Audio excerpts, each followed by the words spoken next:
Bienvenue dans votre émission Itinéraire Entreprise diffusée sur Le Figaro. Aujourd'hui, j'ai le plaisir de recevoir Philippe Sanchis. Bienvenue. Bonjour. Vous êtes le directeur général de Vialink, un acteur innovant de la digitalisation des processus métiers. Et la technologie que vous avez développée a vocation à améliorer l'expérience client. Est-ce qu'on peut dire que l'expérience client a longtemps été un processus douloureux ? On l'a tous fait, on a tous eu ce type de processus un peu douloureux, on a tous essayé d'ouvrir un compte dans une banque, on a tous essayé d'obtenir un crédit, on a tous loué un appartement et à chaque fois, sur ces processus un peu d'entrée en relation un peu complexes, on arrive avec tout un petit dossier plein d'informations sur son identité, ses revenus, son domicile, enfin plein de choses. Et en général, ces processus-là sont assez douloureux puisqu'il y a des allers-retours, il manque des choses, c'est compliqué. Donc nous, on a essayé d'adresser vraiment ce sujet des entrées en relation complexes. Et en plus, il y a des données qui sont sensibles. Particulièrement sensibles puisque c'est des données là, qui sont vraiment au cœur de ce qu'on est nous, chacun. Très personnel. L'identité, les revenus, donc c'est très très personnel.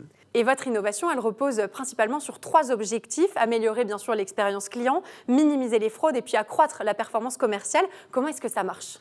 Alors concrètement, en fait, on a automatisé des parties qui étaient très très manuelles auparavant, qui sont aussi, j'allais dire, on le dit simplement, mais c'est très difficilement fait techniquement. Lire un dossier client, l'analyser, regarder les pièces justificatives, l'identité, les revenus, les bulletins de salaire, les avis d'imposition, ce type de choses-là.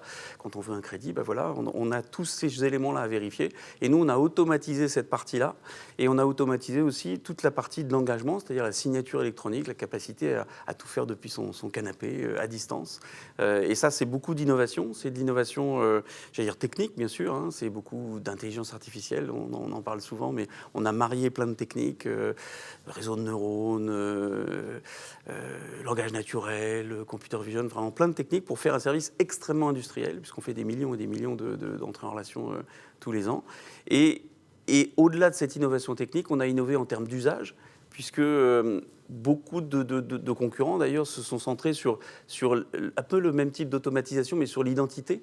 Et nous, on a vraiment souhaité avoir une approche à 360 degrés, c'est-à-dire pouvoir automatiser l'ensemble de l'étude de l'ensemble d'un dossier client. L'identité, bien sûr, mais aussi les revenus, le domicile, etc. Pour aller chercher ces trois enjeux qui sont à la fois l'expérience client, à la fois la minimisation des fraudes, et puis les gains de productivité ou de la performance commerciale. Alors, vous l'avez dit, vous avez combiné des techniques, des technologies d'intelligence artificielle afin de réussir à développer, déployer un service industriel qui fait d'ailleurs particulièrement écho au secteur bancaire qui a de très fortes exigences en matière de KYC. Oui, ça a été notre premier secteur, parce que c'est un secteur qui est, j'allais dire, en pleine injonction contradictoire. C'est-à-dire, d'un côté, il y a une nécessité de performance commerciale, de fluidité, de rapidité, et puis de l'autre côté, il y a un cadre réglementaire qui est très, très strict et qui alourdit un peu les processus d'entrée en relation ou qui complexifie l'expérience client. Et donc, nos solutions, finalement, permettent de concilier ces deux faces, j'allais dire, qui sont souvent inconciliables, mais grâce à la technologie, on a réussi à les concilier. Le KYC qui est le Know Your Customer, qui est justement la petite strate de validation. Absolument. Qui permet d'identifier correctement la personne avec laquelle on traite. Absolument.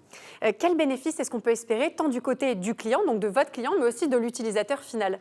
Alors, pour nos clients, j'allais dire que c'est assez évident, c'est du gain de temps, c'est de l'efficacité commerciale, c'est du gain de temps commercial d'un côté, et puis c'est aussi de la minimisation des fraudes aussi, puisqu'il y a des risques dans ces entrées en relation, des minimisations de risques de fraude à l'identité, de risques de fraude aux revenus, ça arrive.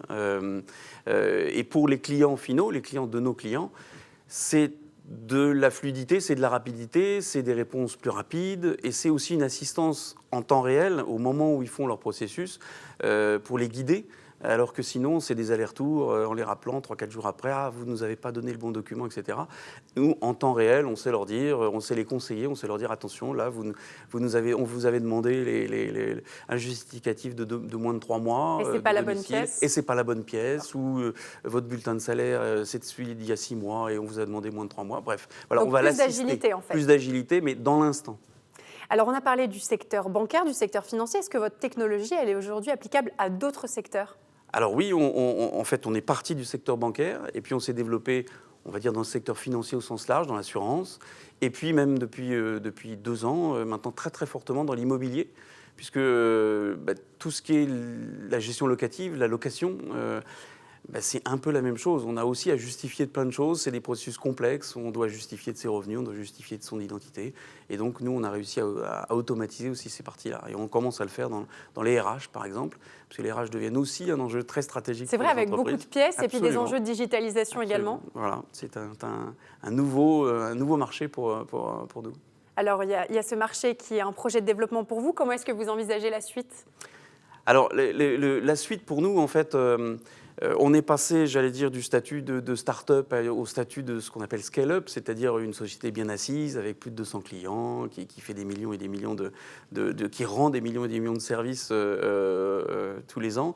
Et notre enjeu, maintenant, c'est de passer du statut de scale-up à peut-être un statut de licorne, comme on dit maintenant, c'est-à-dire un vrai passage à l'échelle avec un développement à l'international. C'est notre enjeu, c'est ça qui est passionnant pour moi et pour les équipes. Et en tout cas, on vous le souhaite. Merci beaucoup, Philippe Sanchis. Merci. Je rappelle que vous êtes le directeur général de Vialink. On l'a compris, un acteur innovant de la digitalisation des processus métiers et notamment de l'expérience client. Merci beaucoup d'avoir accepté notre invitation aujourd'hui. Merci.